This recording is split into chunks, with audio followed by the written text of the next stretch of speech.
Have you ever wondered what RV life is really like? Well, if that's the case, you are in the right place because for the next week, this is going to be my family's home. Let me show you around. It is currently January and absolutely freezing here in Pennsylvania, so for the next week, we are heading down to South Carolina to escape this freezing weather. But first, before we do, I want to give you a little tour here around the RV and give you an idea of kind of what it's like inside. First, we have the driver's area, which is right here. As you can see, plenty of room for the driver, one passenger, and the star of the show, Mr. Thumper, along with this seat here for another passenger, and this nice couch that we have filled with blankets and pillows for some more, along with the kitchen table here. After the driver area, the RV also does feature a full kitchen with all the amenities that you may need. We have a full 2-bay sink here, a microwave, along with underneath this little platform is a 2-burner stove. I'm going to just leave that there because we also have our utensils, pots and pans here. And in the RV, there is plenty of storage space for household amenities, silverware, and other things, placemats, measuring cups, all things like that. And for the food for that full kitchen, we also have a full refrigerator stocked with the essentials, some beer, some milk, yogurt, and some other food. And a full freezer, which is completely empty. We still need to pack up the RV. Now that our bases are covered for, where we'll sit and where we'll eat, it's time to check out the bed and bathroom here of the RV. This is the bathroom here, which features a nice little sink, a full compact shower, and a full toilet. It's very basic, but it gets the job done. Now it's time to get to the master bedroom here of the RV. We have a full-size queen bed with tons of storage here for all of your clothes and supplies, along with a little TV there in the corner. The master bedroom is not all that large, however, it is everything that you need for a comfy and cozy night in the RV. They do optimize these RVs very well, so it's not just the master bedroom if you are traveling with a larger group. Like we are now, it's just going to be my mother and father and me. There are other options for the beds as well. I will not be sleeping with my parents this weekend. So we have this couch here that also pulls out into a full bed. So this is option number 1. And there is just one more secret option to sleep. The third sleeping option is a little bit inconspicuous, but as you can see here, we have the kitchen table, but it is also a secret sleeping spot. Let me show you.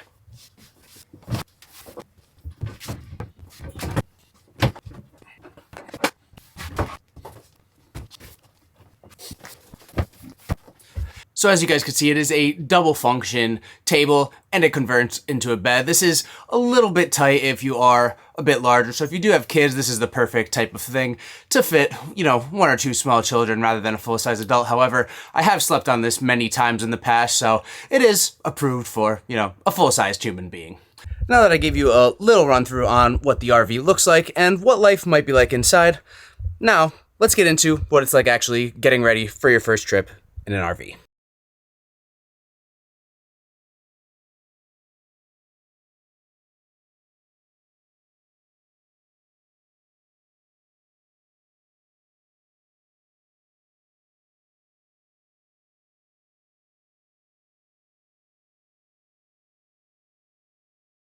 One tip while packing the RV, if your RV does have a slide-out compartment like this, whether in the bedroom or in the main living area, it is advised, strongly advised, to slide those out while you are getting ready so you have as much room as possible. Inevitably, you will need to close those in before you get on the road. However, for packing, it is a necessity and a huge tip so that you have as much room as possible and it goes as smoothly before you get on the road. Since our RV is quite large at 36 feet or 12 meters, we do have one final step before we get on the road, and that is hooking up our means of transportation for when we arrive in South Carolina. Today, we are hooking up the Jeep to the back of the RV before we head out. Let's get on the road.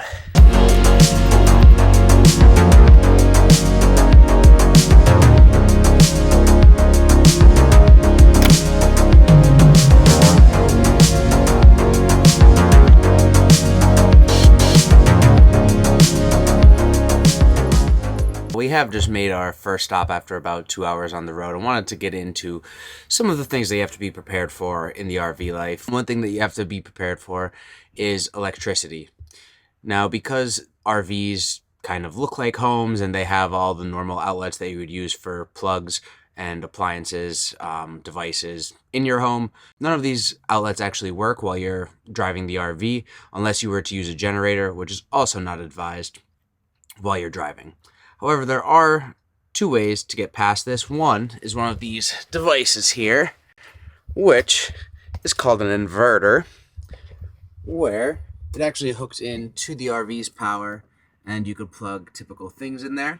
And number two is I always bring this power bank with me. This one is absolutely massive. I believe it's 20,000 mAh. I don't know what mAh means, but it could charge my MacBook twice and your phone like 8 times or something like that. So this is always something handy, just because if you do not have the ability to turn the generator on, you're ultimately without power, and it's no fun being stuck in a car without being able to use any of your devices or have power. So that is one little caveat here of the RV life. Another thing with RV life is, although the trips may be long and you do have a comfortable setting to rest in while you are on the drive, doing work while you're in the RV is a little bit challenging.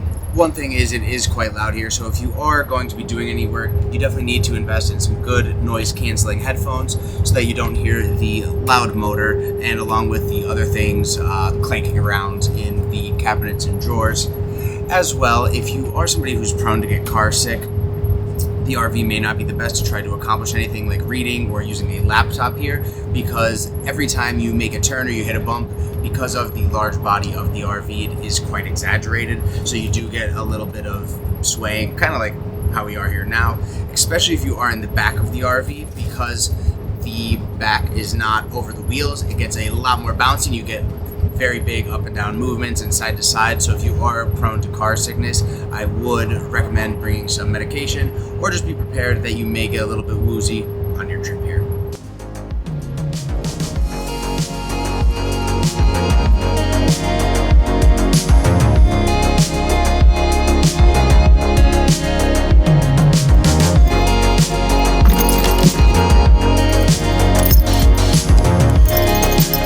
After 7 hours of driving here today, we have arrived at our first stop. We are roughly halfway there to South Carolina. We are in Roanoke, Virginia here, and one of the benefits of... walking the dog. One of the benefits of using the RV is at 90% of Walmarts, you could just park in the parking lot for the night as long as you don't stay here too long term. They let you do that. It doesn't cost you a dime, and because the RV is self-sufficient, we have the generator and we have water in the tanks, we'll be able to sleep here for the night undisturbed and for free. So this is our spot tonight. We got our nice RV here in the extra classy 5-star Roanoke Walmart parking lot. One thing about being on the road, even though there is a full kitchen and fridge of food, none of us feel like making any food, so we found a little Applebee's across the parking lot here, so I guess we're having some Applebee's for dinner here tonight. Mom's a bit tired, so we're grabbing her some takeout. Let's eat.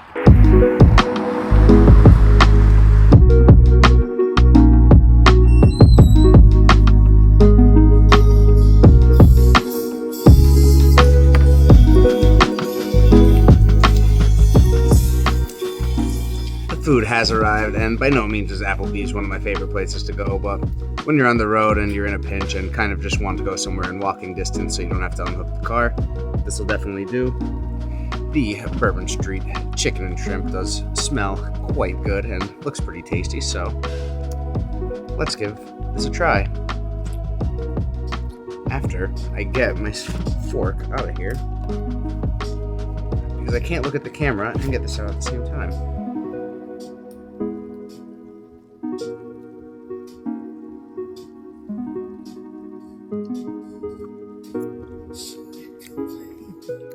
That was pretty good. I'll give it to Applebee's. They did alright on this dish.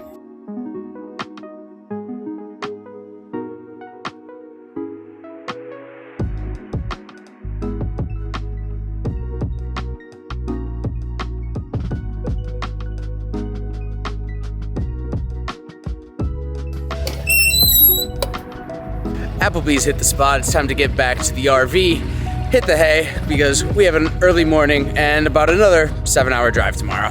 Let's go. Hi, chump. Hi, buddy.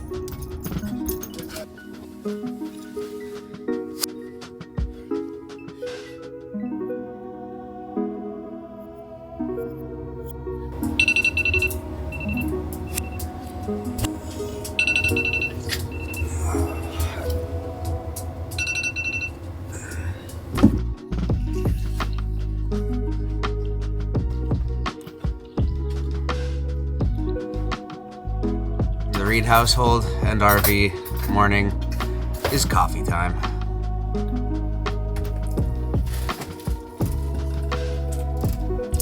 Coffee time is over, guys, so it's time to do some dishes while the fam gets some essential supplies here.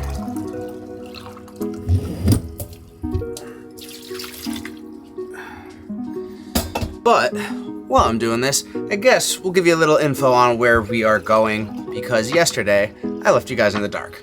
So we're on our way to Folly Beach, South Carolina, where we're going to be going on a fishing expedition, hopefully to catch some monster redfish. We have about a 6.5-hour journey. We stopped in Roanoke, Virginia here last night, just at the Walmart, which was quite peaceful. However, one downside here of the RV life is when you're getting free accommodation from these places like Walmart, sometimes it gets a bit noisy. I don't know why, but there's a train station that it seemed like they were passing by every hour and just honking the horn nonstop. Somehow my parents did not wake up. However, I was kind of up all night, so the sleep was not so great, and an extra coffee will definitely be needed here. I have mom and dad grabbing me an energy drink or some coffee or something like that from Walmart. But today we got another 6.5, 7 hours until we actually get to the campsite, where I'll be able to show you how it is when you're not just on the road in the RV, but actually once you get settled down in your destination. So let's get these washed up and get to South Carolina.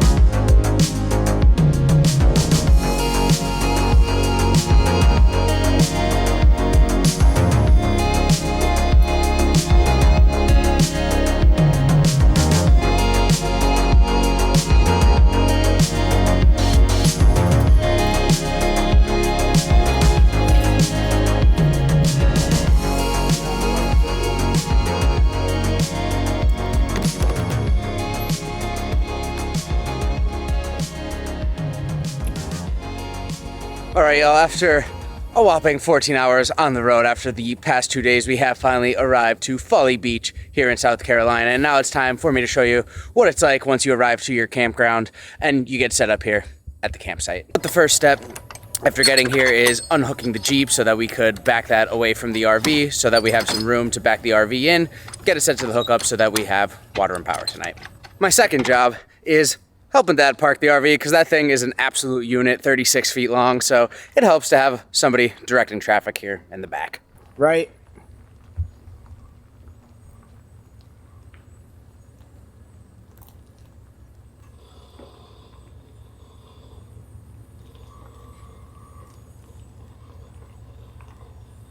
Cut back this way now.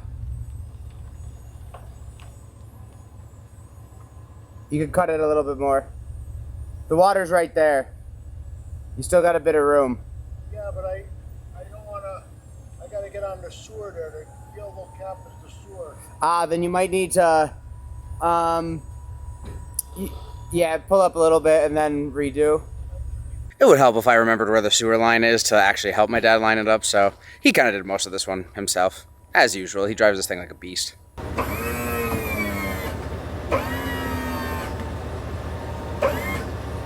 I'm not sure if you guys were able to see that, but the next step after you get your position with the RV is our RV does have automatic levelers, so that noise that you heard was the motors pushing the RV so that it's perfectly level while we're staying here for the week.